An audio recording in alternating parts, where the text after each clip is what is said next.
Hello everyone, welcome to another Ismono podcast. And today I have a guest with me. It's Kevin from Pack and Rome. Hi Kevin, thank you so much for joining this little podcast.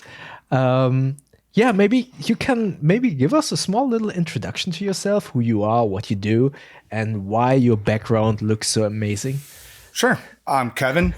I've got a small YouTube channel called Pack and Rome where I primarily do bag reviews, a little bit of mixed gear here and there, maybe some travel accessories, a little bit of EDC. I'd like to get more into that stuff. Right now it's primarily bag reviews. And then the background you mentioned, that's just the foundation wall of my unfinished basement that I've set up my little studio in. So that's the space I call home for filming.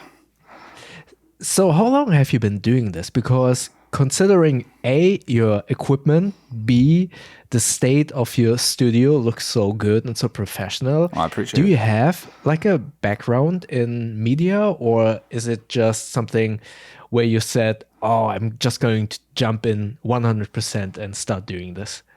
Yeah, no, I don't have a background in media. Years ago I was into photography. Kind of off and on, I've always been into camera equipment and photography. Never really did anything with video. Started the channel about 2 years ago, and if you go back to my early videos, you'll see I have absolutely zero experience. And the idea has just been making small incremental improvements over time and trying to do a little bit better in every video and updates to the studio, stuff like that. But it shows. You're doing a really good job with how you film your stuff, and I really like what you're doing. So can you maybe tell us a little bit about how you got into the bag world? Because I feel like that is a question that I ask all of my guests, because it is such a...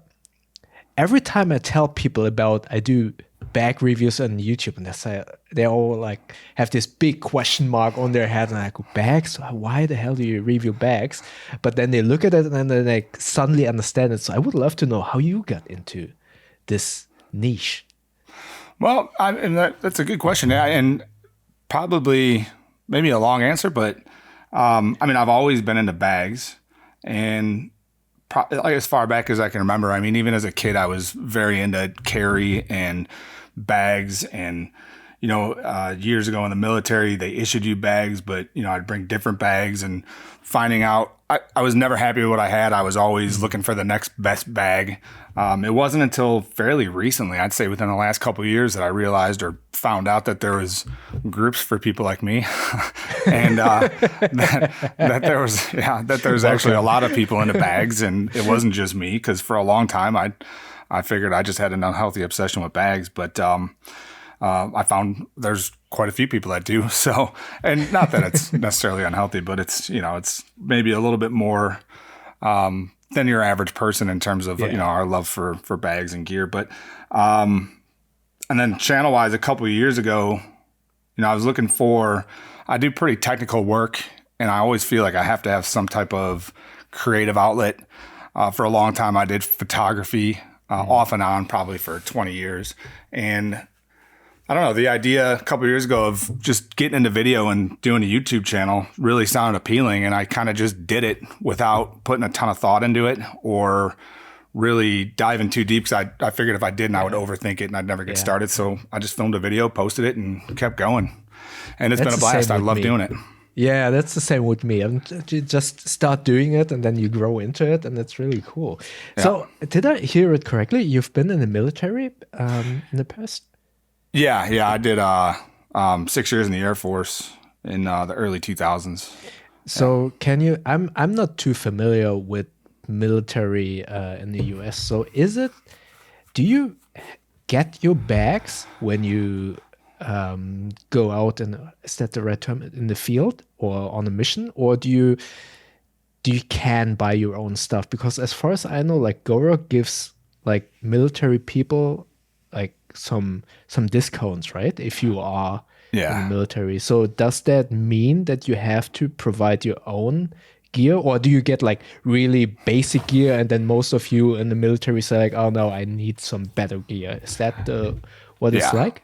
That's basically it. I mean, it depends. You know, I did a lot of travel in the Air Force for different reasons. Some were deployments, some were what we call MRTs, which would be going downrange to fix jets.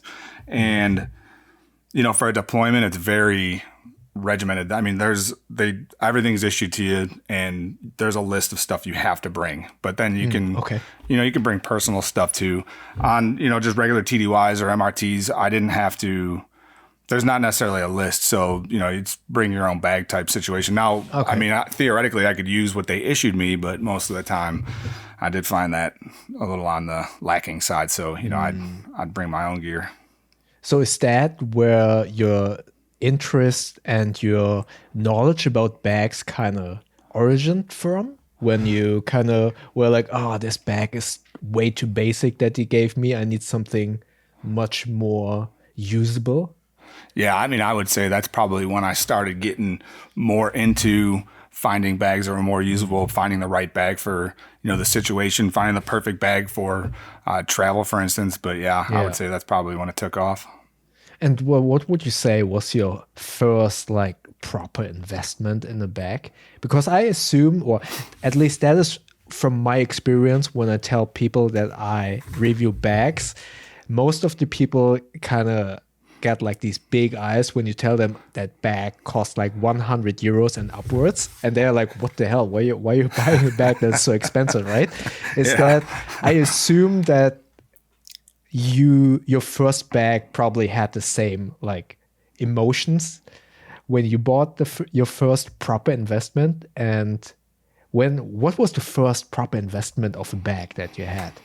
Well, I mean, for years, years ago, you know, I used to I'd go to Army surplus stores and buy old Alice packs and stuff like that. But I'd say the first, you know, proper bag I bought was a GoRuck GR1. And that was, you know, I was looking at the time, I think I was looking at 511 and brands like that, which were, you know, they were above cheap bags, but they're somewhere in the middle. And, you know, I remember thinking like, there's no way I'm spending $400 on a bag or $350 or whatever it was at the time. Exactly. And then I eventually, though, I talked myself into it and I bought a GR1, and then it just never stopped. I mean, and once, you know, then, you know, now I'm at the point where 350 doesn't sound too bad for a bag. Exactly, right? Exactly. But, yeah, I mean, the GR1 was kind of probably the one that kicked it off. That ran around the same time the GR2. Actually, I think I might have bought the GR2 first. But basically, it's GoRuck, yeah. And did you actually take that on missions or anything? So no, at that point, I was out of the military. I didn't make enough money in the military to buy those types of bags.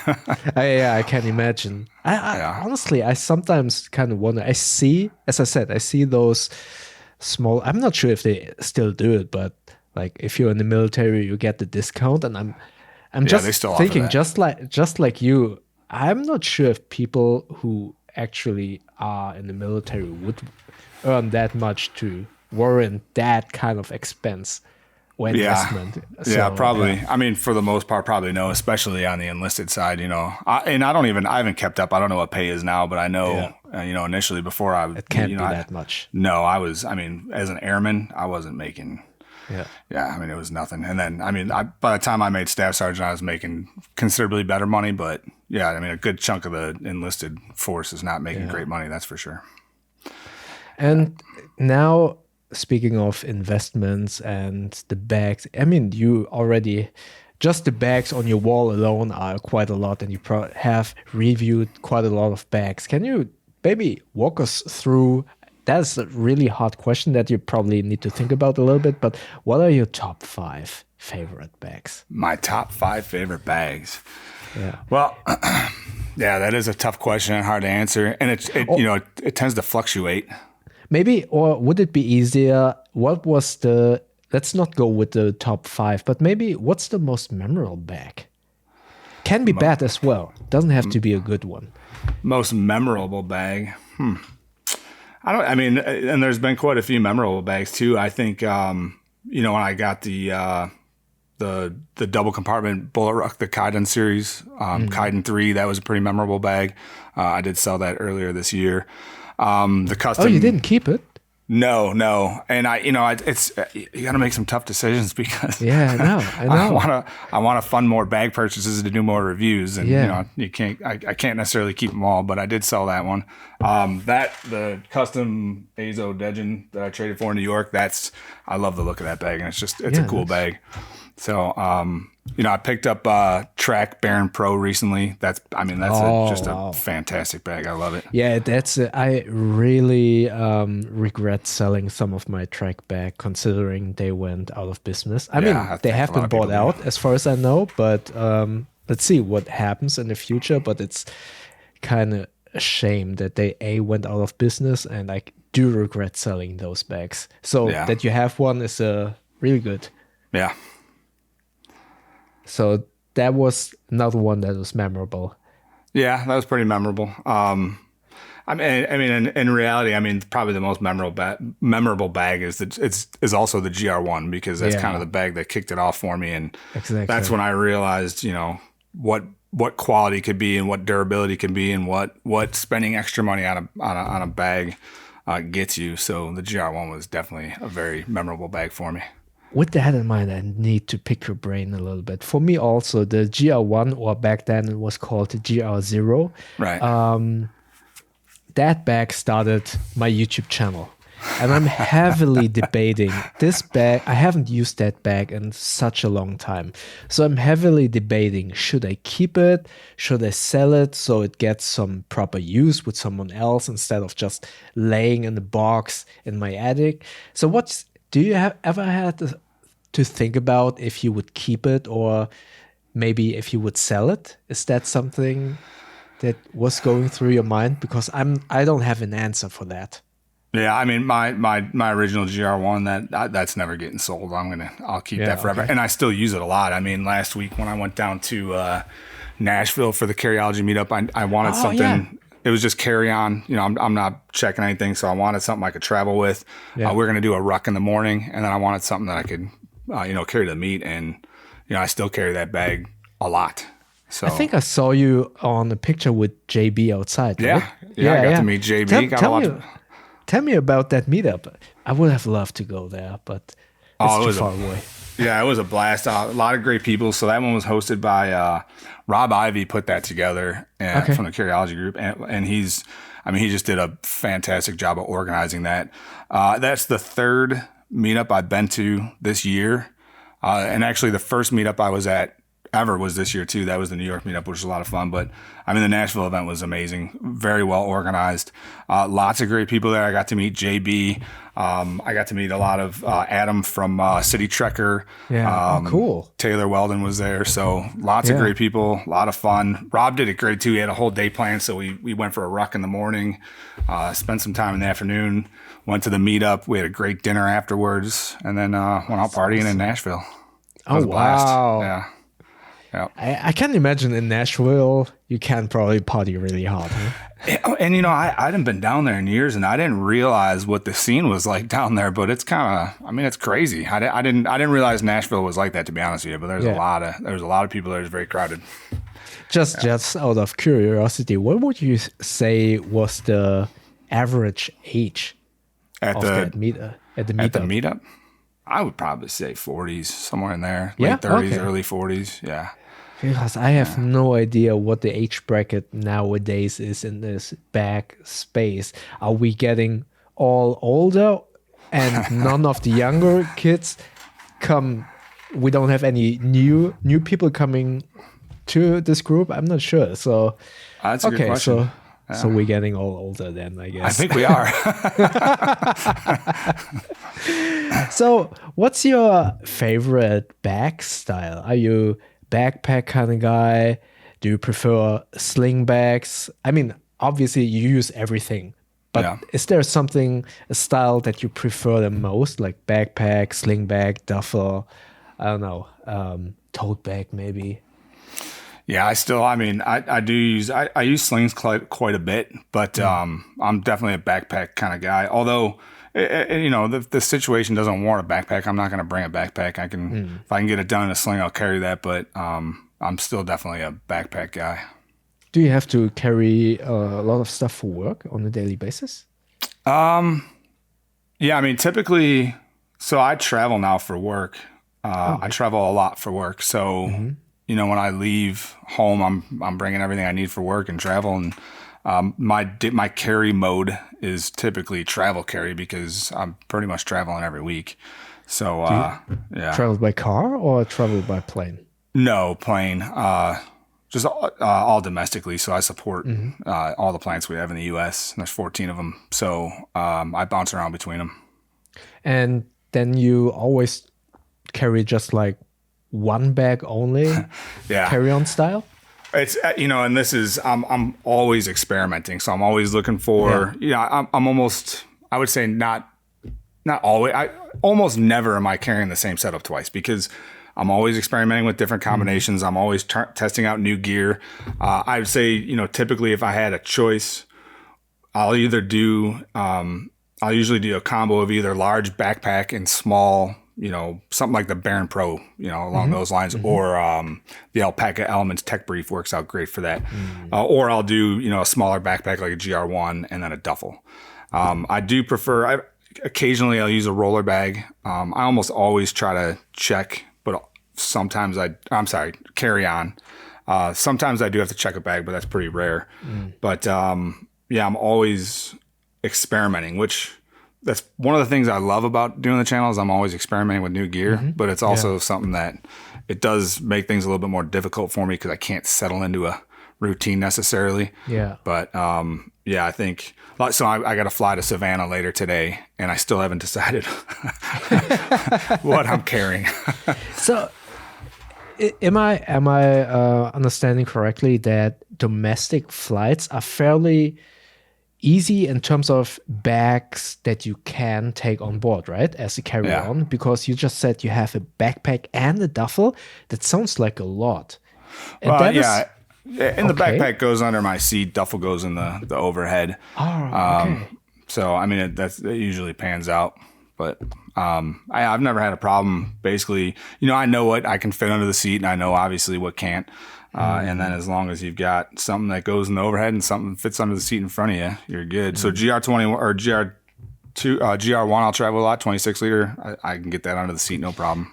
So, because in Germany, I feel like we have so much stricter rules. So as long as the bag fits underneath the seat, it's considered a personal item for you? Yeah, basically. Oh, wow. Yeah, it's not nearly as restrictive in the U.S. And I've never, I fly a lot, and I've never had an issue. And even if it kind of fits under the seat, it's usually good. It's so funny because you see so many YouTube videos where they're saying like, yeah, of course, I only fly carry-on only. And then I'm like here in Germany thinking, okay, I could like take a backpack and maybe a small sling bag. Sometimes they kind of mess around and say, oh, they can't pay sling bag.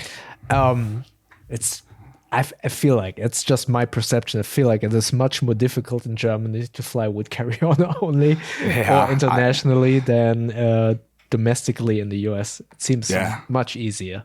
Definitely less restrictive. I know, and I haven't done international travel in a long time. And then prior to that, most of my international travel is on cargo planes. So I kind of had it made in that respect. But I do know, on the US side, it's definitely easier, from what I understand, to travel without checking a bag, for sure. So what's your setup? For example, let's go through it together for your packing style today. How long will you be traveling to Savannah then? I'm actually just I'll fly out this evening, and then I'll be flying back Wednesday evening. So I'm only going for 3 days. Okay, 3 days. And what are you considering to pack? Do you have to pack also like equipment that you need to bring, or do you just bring like some clothing and maybe a laptop, or do you have to pack much more? No, I don't. I mean, it can depend on the trip. For this trip in particular, I might bring a few smaller tools, and I don't have to, like tape measure. I'll typically have a brighter flashlight for use in the plant. I have some smaller tools, I think under 7 inches. I think they have to be under 7 inches to bring and carry on. And obviously nothing sharp or nothing like that. Okay. I don't always need to bring tools. For this particular trip, I'll probably bring a handful of tools.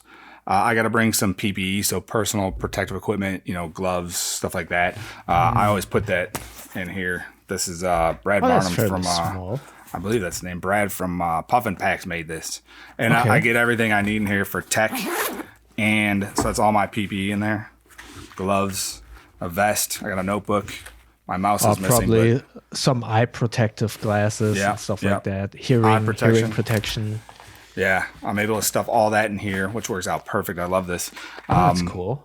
So I kind of have pods. And then clothing-wise, for a 3-day trip, I'm probably only going to be in the plant for 2 days, so I can get away with just one set of work clothes. Basically, I'll bring a pair of jeans and a Carhartt button-down. And then personal clothing, it'll just be what I'm wearing. I can get away with that for 3 days for sure. I assume that with your line of work where you don't have to pack a suit and a dress and a button-up shirt or something like that, it is much easier to travel, right? Yeah. I work in manufacturing plants, so aside from the fact that we have some safety requirements around clothing, so like cotton, basically, because we have hot materials we work with. It doesn't have to be nice. I wear jeans, I wear a t-shirt, I wear long sleeves. As long as it's long sleeves, long pants, and as long as everything's cotton, I'm good. So also no polyester blends or anything. That is forbidden. They're not too strict on enforcing that, but I don't like the idea of synthetic fibers melted to my skin if something should happen. So I self-enforce for sure. Yeah, cotton is what I wear. Is that just... Could you also that is an overkill, but merino wool probably would also not stick to your body if you kind of melt, or? Yeah, I think if it was as long as it wasn't a merino blend with nylon or something. But I think merino would be good. I always wear darn tough socks, so I'm always wearing darn tough socks, and then I do have some merino base layers. I have merino boxers and merino t-shirts I usually wear. And I think those are safe. That is so interesting. I never heard that before, and it does make so much sense that you only wear cotton clothing just to protect yourself. And but have you ever been in such a situation where something like that happened, or why have you thought about, okay, I'm just wearing cotton clothing from now on? Did you see something happen like that, or did that ever happen to you where something synthetic was melting to your body? No, it is the policy. Like I said, they don't necessarily enforce it. I see a lot of people violating policy, but I have, nothing's personally happened to me, but I have definitely, I've seen things happen to other people, and I've seen a lot of close calls, and I've been around long enough now to know that it's just not a good idea. You can't undo it if it gets done. So you're better off just doing it the right way and being safe. There's nothing. It's safety first. It's just the way it's got to be. And do you have to, going back to packing, do you have to wear those heavy boots with the steel cup inside? Do you pack those, or do you wear those on the plane then because they're just way too heavy and you don't want to put that into your bag? Yeah, that's a great question, because for basically the first year I did this job, I refused to fly in those. And I do have, I bought my work boots they're comp toe, so they're not steel. There's no steel shank. So I was pretty sure they could go through the metal detectors. I have TSA pre-check. But I always packed them, and it was the single biggest thing I had to pack. And I had this method. So I did a video, I think it was the GR3 video, where I show my method, and I basically put them in one shoe bag. And then I use a couple Velcro ties or gear wraps, basically. And I crank it down and basically compress it as small as I can get it. And then it was still a pretty massive thing to put in a bag. Yeah. And then the last few trips that have been kind of quick in and out of plants, I've started flying in them. And it's so much easier. Then I just throw a personal pair of shoes in my bag, which are much smaller. I get. You're probably also a fairly tall guy, right? So probably US 9 or 10 is your shoe size or something like that? Yeah, 12. I wear 12s. 12? Yeah. Holy crap, I'm size 8. Okay. Yeah, That's huge. They're big shoes to get in a bag, and that ate up probably a quarter of my bag space depending on what I traveled in for sure. Wow. Okay. Stupid question. Are bigger shoes more expensive than small shoes? No, but 12? I mean, you'd think they are, but no, they're not. They're the same price. Because 12 sounds...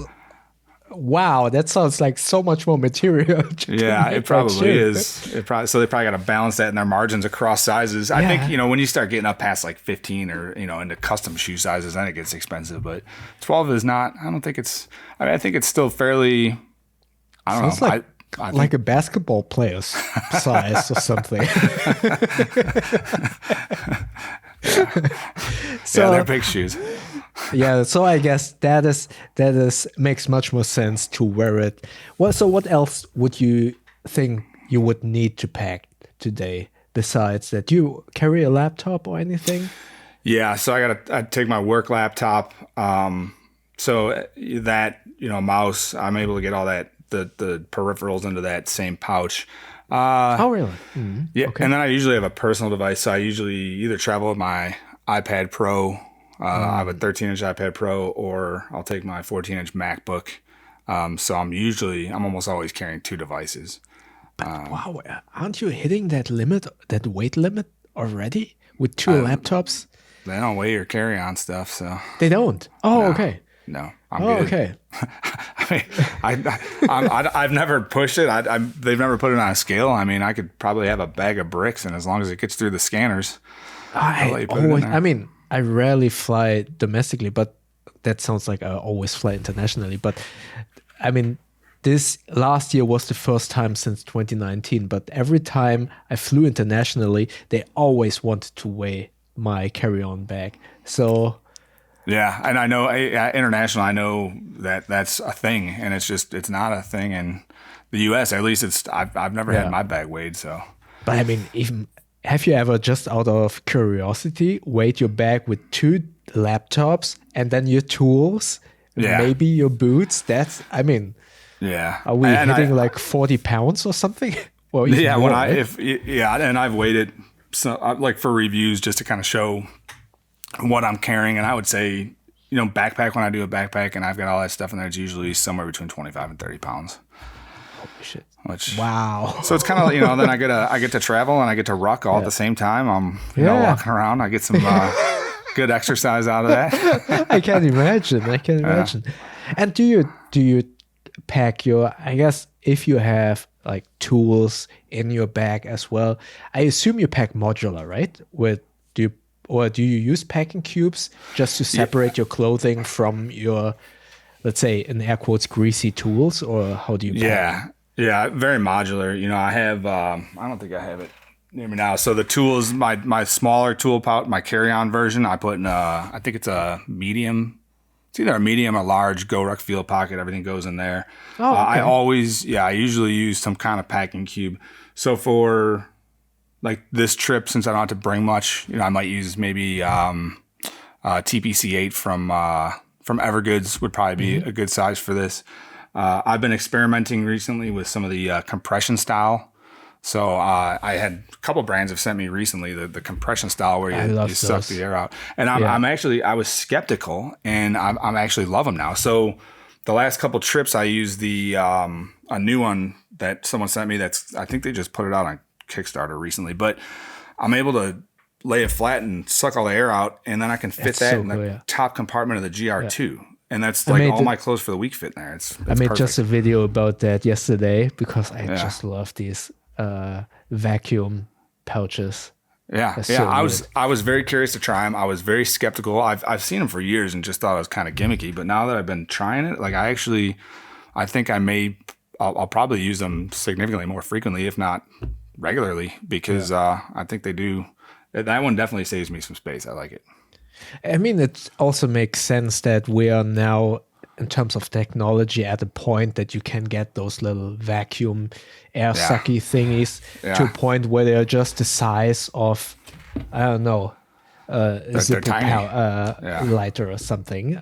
It's really cool because that was something that I always wanted to utilize, but I was thinking, oh, I don't have a vacuum cleaner in the hotel, so I can suck out all of the air when I'm at home, but when I want to fly back, I don't know how to compress it again. And now we have all of these small little devices to carry with us. That is so cool. And I think that is something many people will utilize in the future, I guess. Yeah. And I mean, and that was, I think, probably one of my concerns initially too, and why I didn't really go after that sooner was, I'm thinking you got to carry an extra device with you, but they're so small that it's really negligible. And then I've also, you can squeeze the air out by hand if you just pushing on it. You don't even necessarily need to use the vacuum. I also love the fact that you can shape those to like whatever shape you want. Yeah. Right. So it's a little bit more, I don't know. It gives you a little bit more options. You could have it flat. You could push everything into a square. I mean, I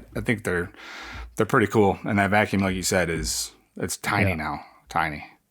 So how about, considering that a significant part in what you pack now is work related, I imagine that whenever you go on vacation, your bag is fairly empty because you don't know what to pack. Is that the case, that you just pack some clothing and then you're like, holy shit, there's so much space still left in my bag? Is that the case? Are you able to travel like with basically one small bag just because you don't have to carry that much anymore? Or how is your travel? We did my wife and I did a personal trip a couple weeks ago. We went out to Colorado to visit her father. And I was like looking for things, like I got a backpack and it's almost empty. And I'm thinking like, what else could I bring with me? Most of my stuff is work related. And I can get away with, minimum. We had access to laundry, so I didn't need to bring a ton of clothes. Yeah, exactly. And, but the other thing you can't discount too, and what tends to take up a little bit of space is, I do, usually bring a little bit of content creation gear, but, like a Pocket 3 and maybe a 360 cam and stuff like that. Yeah. So that takes up a little bit of space. But personal travel, I could easily do, a week in a GR1, no problem. Exactly, right? Yeah. I'm curious. Did you just mentioned the 360 camera? Did you buy the new one, the X5? I haven't. No, I still have the older one, the X4, I believe it is. Okay. I've seen it. So JB had it when I was out in Nashville. And it looks a little bit bigger. Do you have the new one? No, I'm contemplating if I should buy it, but I'm trying not to. I was hoping that you would say something like, yeah, of course I've got the X5, but you don't need to buy it or something. I like the X4 and I use it, but I don't think I use it enough to justify buying the X5. Yeah. And I kind of have mixed feelings on it. I'm not super in love with it, but it is handy for some situations. But if I'll tell you, if DJI came out with a Pocket 4, I'd buy that tomorrow. Yeah. Yeah, the Pocket 3 is such a good camera. I'm actually thinking about buying the DJI Action 4 or 5, just to have like a small little action cam that is so tiny that I can just bring everywhere without kind of thinking about if I drop it that the gimbal would break or something. I've been thinking about the same thing. I've almost pulled the trigger a couple times on a DJI Action cam, but same reason too. Slim down, more durable. Yeah. Speaking of content creation and stuff that you always bring, what's your EDC? What's always something that you bring, either in your pockets or in your sling bag? What's phone, pocket keys? What are those devices or items? I always have a wallet. I always have keys, my phone. What wallet do you use? Right now, I have, I just switched out this weekend right now to, I got this one from Garage Build Gear. That one just showed up on Saturday. I think this just showed up on Friday or Saturday. So don't tell me you also like ska music. No. Oh, okay. It looked like it. It looked like it, a little bit like it. Not a big fan. I just thought it was cool. I thought the checker was cool. Okay. I like the minimal design. I think it's a squadron material. And I pretty much love everything Garage Build Gear puts out. So, but yeah, I normally, and this one's here because I just swapped out of it, but one of my favorites is the Grip 6. This is their second version, the newer Grip 6. So I carry this a lot. and that's. Is that? I've never seen that. Is that metal or what is that? Yeah, it's kind of like the extra wallet, basically. It is a little bit different. It's got the side thing.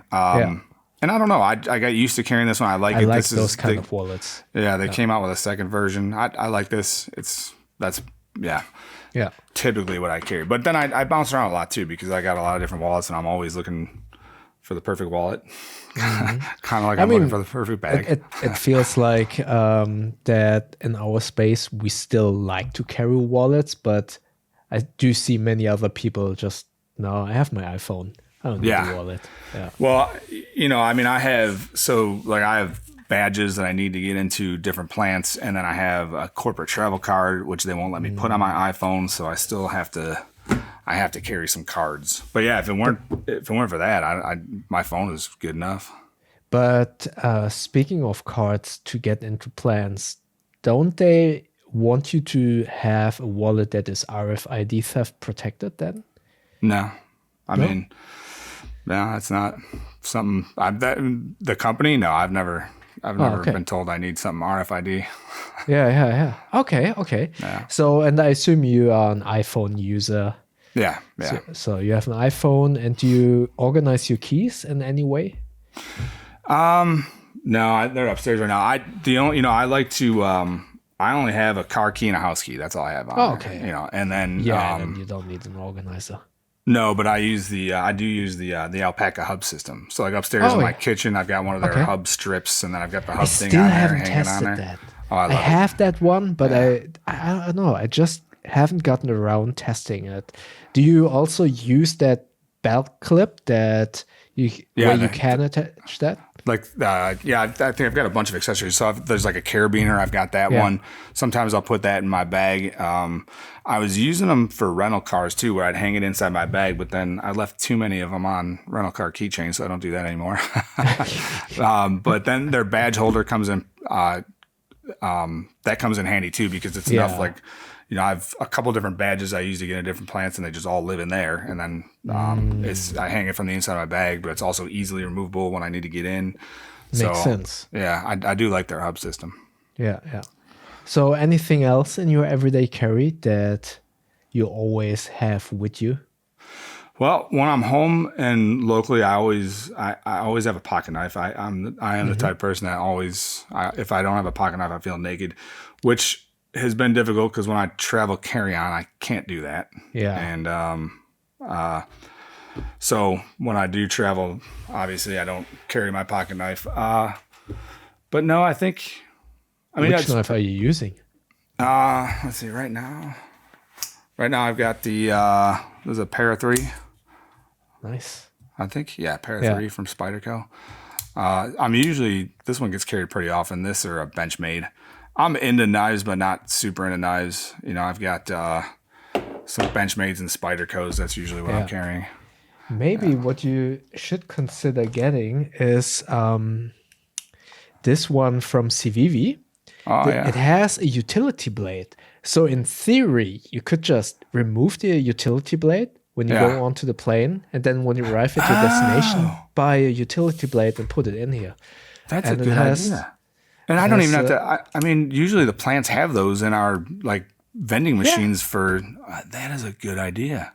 So you can always carry it without the utility blade, and it has a deep carry pocket clip. It has a flipper opening. Wow. A button lock. Now I can't believe I never thought of that. And I don't have a Civivi one. I have a kind of bulkier one from Cobalt that I probably wouldn't want to pocket carry all the time, but I'm going to do that. Yeah, I've been thinking is really nice. Wow. I've been going as far as thinking of stashing pocket knives at plants so that when I get there, I have one. I love this so much because when you open up boxes and stuff like that, or I even have done garden work with this. You just exchange the utility blade. And that's such a good cool idea. I can highly recommend this, and especially for you if you're flying a lot. Yeah. And even if you forget it, then when you're going through the TSA check, okay, let me just unscrew this with the torque screw and then throw away the blade. Yeah. I'm probably gonna order one of those as soon as we get off the phone. Yeah, that's a good idea. You have also the option. I don't know if that is something for you as well. This is the one from James brand. Yeah, I have seen that one. Yeah, it's not as nice as the one with the flipper. Yeah, and I like that Civivi because it's. I mean, it really it looks like it emulates a pocket knife. Like it looks like a regular pocket knife, but then you put a. I don't know. Do I have something that is? I don't know if you know the size of a Victorinox. Yeah. So it's like that, right? Yes. So it has a proper handle and a flipper opening. So I love it. This would be perfect for you. That would be. That's definitely perfect. One of those is getting ordered right after this. So, I have a last question for you, and that is not necessarily has to be bag related. What has been your favorite purchase of the last 12 months? Oh, the last 12 months. That's a tough question too, though. I think probably, well, if I'm being honest, the MacBook Pro I'm using right now, I really like. Is it an M4? Yeah, I did order an M4. I went all in on iPad and I was using that for editing, and then I've kind of undone that and grabbed a MacBook. Good decision. Yeah, and I love it. It's perfect. But I think in the last 12 months, bag wise though, just in general, most of my purchases are bags. I finally managed to get one of these recently, which is the Boogie Bag Mark III. Oh, there's so much good stuff about those bags. And I've been trying to get one for so long, and I'm really bad at hitting drops. He would do the email drops. I can never hit one. I'm usually, stupid day job that pays all the bills getting in the way of drops. But, and then, a couple weeks ago, he had, they're available. I saw the email. I got to the website. They're available. And I just, like on instinct, I just ordered one. And I'm thinking after I ordered it, like, I'm not even sure I really want one of these anymore. I've been trying to get one for like 2 years. But now that I got it and I've been using it, I absolutely love this. So what exactly do you love about it? I just love the simplicity, and the build quality, the materials, but just the simplicity of it. It's kind of probably, it's really the same thing that kind of attracted me to GoRuck, right? It's just simple, durable gear. And this is simple and it's durable. It's a good size. It's like Pocket Dump Plus, I would call it, where you can get, the stuff out of your pockets and then a little bit more. But it's just, I don't know, the build quality, the form factor, and the materials just make it a lot of fun to carry. So what do you usually carry inside? So just we kind of get an idea of what actually fits inside and what you carry on a daily basis. Well, yeah, right now it's empty, but I'll use it. I'll grab it when I'm going out rucking. I'll put my phone in the back so it's not bouncing around. And I got a 15. Is it 15? Yeah, 15 Pro Max fits in there no problem. I'll use it to carry the X4. So the 360, I'll throw the Pocket 3 in there. The the selfie stick for the X for the 360 fits in there no problem. If it's cooler out, like last night, I'll usually have a pair of gloves stuffed in here. I just emptied this out last night, but if I'm rucking, I might have like an extra beanie in there, some gloves, stuff like that. But it's a good size for definitely, pocket dump. My keys, it's got the little built-in lanyard, so my keys will be on that, sitting in the pocket. When I was in Nashville, for instance, rucking with those guys, the rental keys on there so they're not getting lost. But yeah. So since that is a sling bag, and when you're rucking, you probably are a little bit faster than the speed that I have when I'm walking my dog. So when I'm walking my dog, most sling bags slide underneath my armpit. How is it with you? Doesn't a sling bag isn't that getting in your way when you're rucking? Well, when I ruck, I'll wear this one around my waist. So. Oh, okay. Yeah. And then maybe I'll slide on the side. Side carry wise though, and this is one of those that has, it's the I would say norm now is that seatbelt material for straps, right? Yeah. And this one does not have that. It's got a rougher strap, which personally I prefer because it provides some friction. Yeah, and it stays put. Yeah, absolutely. So I do find this one, even when I do wear a crossbody, it has a tendency to want to stay put between, the 500D Cordura and then that, the roughness on that strap. It doesn't want to shift as easily. So even with all of the equipment inside, because I guess the heavier it is, obviously, the more gravity pulls it down to your side. Once here, it obviously slides underneath your armpit. So even then, you notice that it stays put in place? I think it will if I'm carrying it by myself. You have to consider, though, the fact that if I'm rucking, let's say I'm carrying it crossbody when I'm rucking, I got a backpack pressing on that strap too. You know what I mean? Oh, you have it additionally to your rucking gear. Okay. I thought you used that instead of a backpack for rucking. No. Light rucking in air quotes. So, okay. Okay. No, this is just for extras, maybe some content creation gear, get the stuff out of my pocket so it's not bouncing around when I'm rucking. So I'll wear that in addition to a rucksack. So, but why don't you put that stuff into the rucksack? Because you are afraid that the weights inside the rucksack hit the equipment, or?